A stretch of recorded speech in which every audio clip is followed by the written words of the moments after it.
Halo semuanya, Bapak Ibu dan para endolers, Santos Sapi hadir lagi nggih. Untuk menu hari ini saya kembali akan membuat bolu. Hanya saja bolu yang saya buat ini betul-betul menggunakan alat yang sederhana banget, yang semua orang saya harapkan bisa membuat. Awalnya tadi saya akan membuat bolunya ini dengan cara dikukus, karena itu betul-betul se-Indonesia Raya pasti punya alat pengukus nggih. Hanya saja tadi pas saya cari pengukusnya nggak dapat.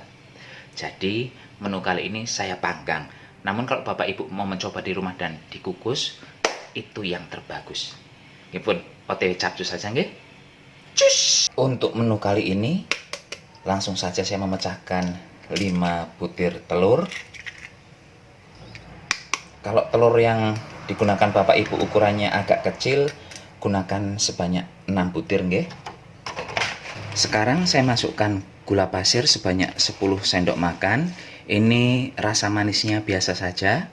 2, 9, 10. 10 sendok makan artinya sebanyak 150 gram. Sekarang saya akan menambahkan baking powder.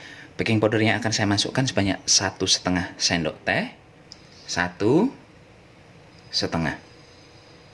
Di sini saya juga akan menambahkan TBM. TBM-nya akan saya masukkan sebanyak 1 sendok teh. Kurang lebih sebanyak ini nggih. Jadi 1 sendok tehnya tuh full, bukan yang peres-peres. Dan langsung saja ini kita aduk. Aduknya sampai kapan? Sampai gulanya larut.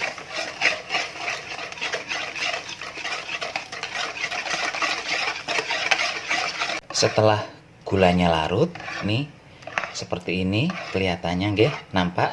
Sekarang saya akan memasukkan tepung-tepungan.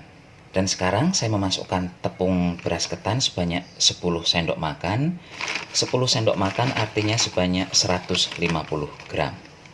3, 10. Berikutnya ada terigu. Terigunya ini juga sebanyak 10 sendok makan Pak Bu.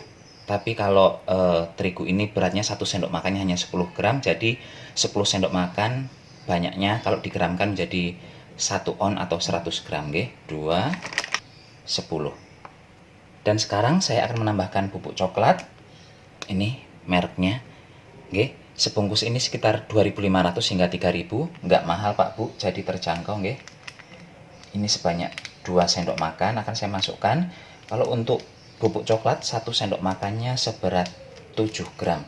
Jadi kalau sebanyak 2 sendok makan artinya 14 gram.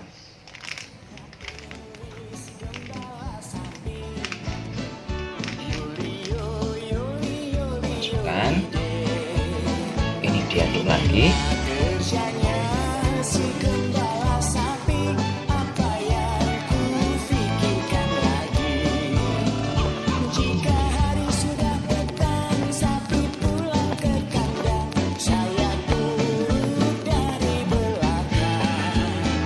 Setelah adonan tercampur rata, sekarang akan saya masukkan air sebanyak 100 ml nggih. Jadi 1 gelas ini ukurannya 300 ml dibagi menjadi 3. Ini ilmu kira-kira saja kalau saya menggunakannya.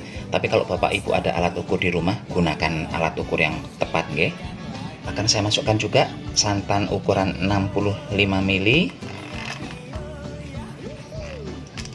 Ini kalau Bapak Ibu mau menggunakan santan peras sendiri, gunakan santan perasan pertama banyaknya 150 ml. Ini agak-agak lengket, tapi kalau nanti sudah tercampur rata ini akan gampang ngaduknya.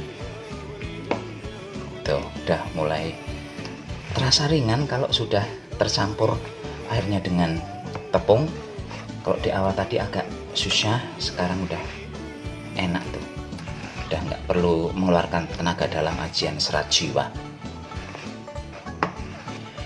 Dan sekarang adonan ini akan saya istirahatkan selama 45 menit.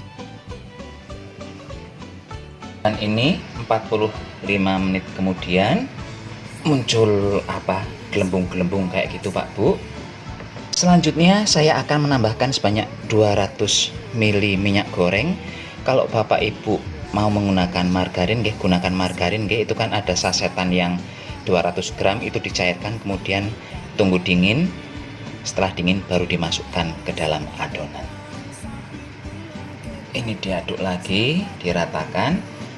Niat saya di awal tadi akan membuat menu ini dengan cara dikukus, tapi ternyata pengukus saya entah kemana, dipinjam tetangga kayaknya. Nggak inget saya. Jadi mohon maaf, kali ini pun resepnya akan saya panggang. Tapi kalau bapak ibu di rumah ada pengukus nggih, gunakan saja pengukus nggih. Setelah tercampur rata minyak gorengnya, sekarang ini akan saya masukkan ke dalam loyang. Jangan lupa loyangnya diolesi dengan minyak goreng dulu nggih.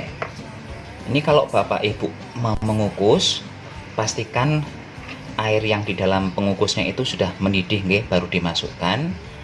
Jangan masih dingin udah dimasukkan, nanti hasilnya bantet. Ini akan saya panggang selama 50 menit rencananya. Menggunakan api bawah dulu, nanti 5 menit atau 10 menit terakhir baru menggunakan api atas. Dan ini saya setting suhunya sebesar 170. Kalau bapak ibu mau mengukus, setelah dikukus apinya jangan terlalu besar Pak Bu, karena kalau apinya terlalu besar nanti permukaan bolunya jadi tidak rata. Kita tunggu hasilnya. Ini hasilnya setelah dipanggang selama 50 menit. Mengembang cantik Pak Bu. Dan ini akan saya biarkan dingin dulu. Nanti setelah dingin kita coba potong-potong bagian dalamnya. Kita lihat apakah bentuknya bagus atau kasar kayak gitu nggih. Kita tunggu dulu. Ini teksturnya padat banget malah. Padahal kalau untuk standarnya tepung saya sudah mengurangi nggih. Tapi ini padat banget. Tuh. Hasilnya seperti ini. Lembut banget Pak Bu. Bagus nggih. Tapi ini saya belum bisa bilang rasanya enak atau tidak. Kita icipi dulu.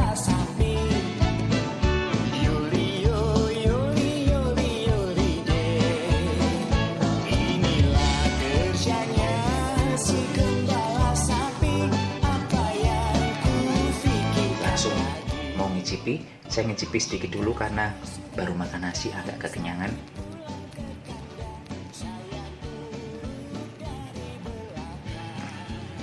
Kalau untuk saya ini sedikit kemanisan, dan nggak banyak-banyak tadi gulanya ya, 10 sendok makan saja, tapi manis. Dan tekstur si bolu ini padat, walaupun padat dia tidak keras, cuman padat saja. Ketika masuk mulut itu rasanya seperti kayak ambyar berpasir. Gimana sih gambarkannya? Kalau makanan zaman dulu ada namanya koya. Nah sama itu kayak koya, dimakan langsung ambyar di mulut. Hanya saja ini nggak seret. Kalau koya kadang seret nggih. Semoga ngerti makanan koya itu makanan apa. Nggih pun sekarang saya mohon pamit dulu, sampai jumpa di video berikutnya.